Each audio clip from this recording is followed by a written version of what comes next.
Hi and welcome back to Cheeky Crypto. My name's Chris and it's fantastic to have you back with us for another video. And in today's video, we're going to be taking a look at Bitcoin, some very monstrous news when it comes to Bitcoin, and some really interesting stuff happening on the Cardano ecosystem. An awful lot to cover off. If you enjoy this sort of content, mash up the like button, subscribe if you haven't subscribed already, tapping that bell, selecting all the notifications so you never miss a video. Right, let's get down to the desktop.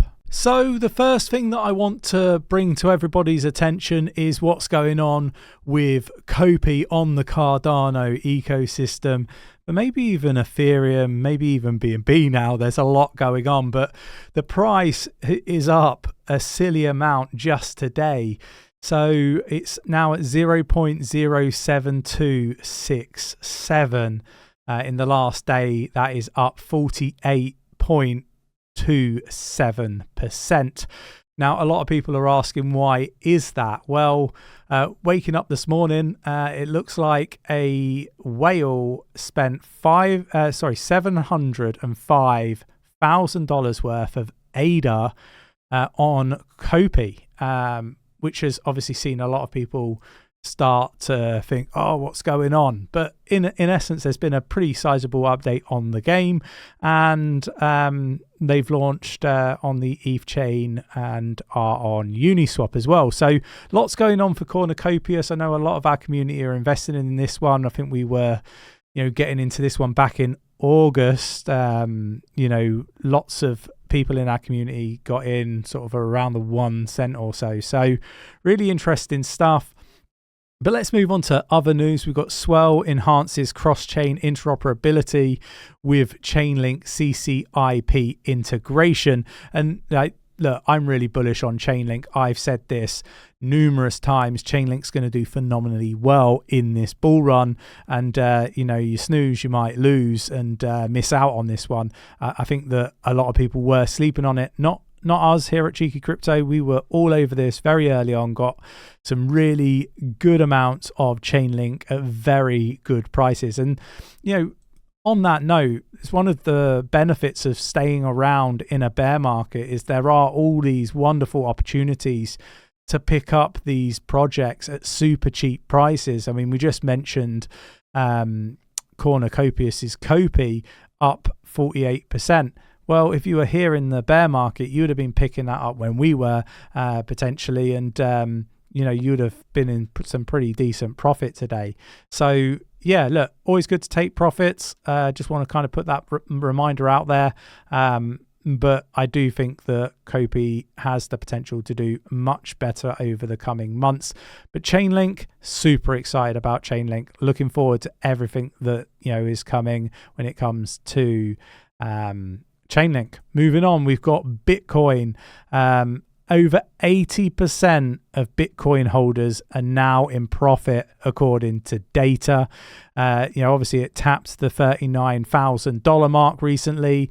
And look, I've kind of said, and Nick and JB and others on the channel, they maybe don't agree, but I think that this is the last really big bull market. You're going to get institutional players and everyone come in. I think this is going to be a longer bull market. I think it's going to be more sustained, and I don't think the prices are going to come down anywhere near as low as they have been in the past. Look, that's my thoughts, my opinion, and I think that's across all of the different projects, be it altcoins and Bitcoin, for example. So that's my thoughts, my opinion. You can let me know in the comments below, do you align with that, or do you align more with what Nick and JB are saying, where there's going to be more alt season cycles to happen? I've just got this feeling there will be pockets of projects that go on to do really well, that perhaps get their own spot ETF and stuff like that. But overall, for me, this is going to be one hell of a monstrous bull run. We got details of Binance on-chain health after DOJ's $4.3 billion settlement. Basically, in a nutshell, this article is basically highlighting the reserve decline of about 20%, from 500,000 BTC to 634,000 BTC in May, from its all-time high. Their dominance within the market has actually declined as well. And basically they're highlighting the fact that, the spot trading volume was higher on Coinbase and OKX, for the first time since June 2020. So look, the demise of Binance is exactly what the powers in play wanted, because obviously their number one exchange of choice is Coinbase, and there's another exchange launching in Dubai as well. There's a select few that are going to go on to do really, really well, in my opinion, are just backed by the people in power, and that's just the way it is.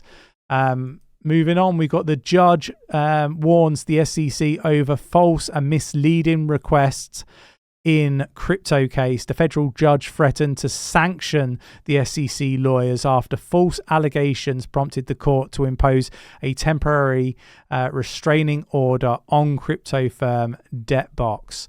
So look, the SEC, I don't know, that they're playing by their own rules. They're making the rules up as they go along, and they're trying to take out as many of the competition. And I think it is competition. I think these people, and a conspiracy theory, I guess, from my side, I wouldn't be shocked to see that this is probably accurate.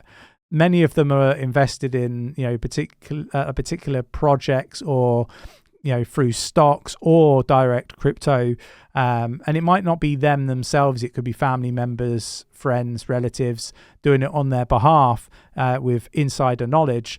And I kind of feel like they're just going against the competition for whatever it is that they've invested in. Look, maybe I'm wrong, conspiracy theory, but ultimately, I do have some real concerns by some of the shit that we're seeing coming out of the SEC, and these lawsuits needs a new management structure, in my opinion. What we've got here is why Trust Wallet and the CZ-owned crypto app is looking to the UAE. So look, we're going to be seeing Binance and CZ's owned crypto projects looking for exposure anywhere outside of the US, I would imagine. One to keep an eye on. The SEC spot Bitcoin ETF approval window set for January 5th to 10th. So we're just days away now, really, from potentially having a spot ETF go live. Really, really bullish stuff. And again, it's going to be really, really interesting to see what happens. I really do think that this is going to be like a cascadal kind of effect when it comes to all the different crypto projects in the space. I think we start with Bitcoin spot ETF, we follow that with an Ethereum spot ETF, and then potentially even an XRP, a Chainlink, a Cardano, and you see where I'm going with all this. I do think that these are products that are going to come to market in the future, but I think that there needs to be not test runs, that's not really the right terminology to be using, but I do think that there needs to be, I guess, an element of transactional history for, approval of other spot ETFs for other altcoins in the future. And I think, that's going to be how it gets passed in the future. But you let me know your thoughts and opinions in the comments below. Grayscale setting up for Bitcoin ETF race by hiring industry veteran. And look, this John character spent over 17 years as investment manager in Versco, and will lead Grayscale's distribution and partnership team. So look, all the pieces I guess if, it's like chess, for example, all the chess pieces are being put in place by a lot of these big institutional players. So look, the stuff that's going on in this crypto market behind the scenes that perhaps isn't, front facing for, your everyday crypto investor is just monstrous, this stuff that's going on. And, seeing traditional banks get involved, this is what leads me to believe that this is the biggest opportunity there will ever be in any of our lifetimes. And I don't care if you're 10 years old, I still think that it's going to be the biggest opportunity in your lifespan. That's my thoughts, my opinions. Let me know your thoughts and opinions in the comments below. If you enjoyed today's video, mash up that like button, subscribe if you haven't subscribed already, tapping that bell, selecting all the notifications so you never miss a video, and I will catch you in the next one. Take care.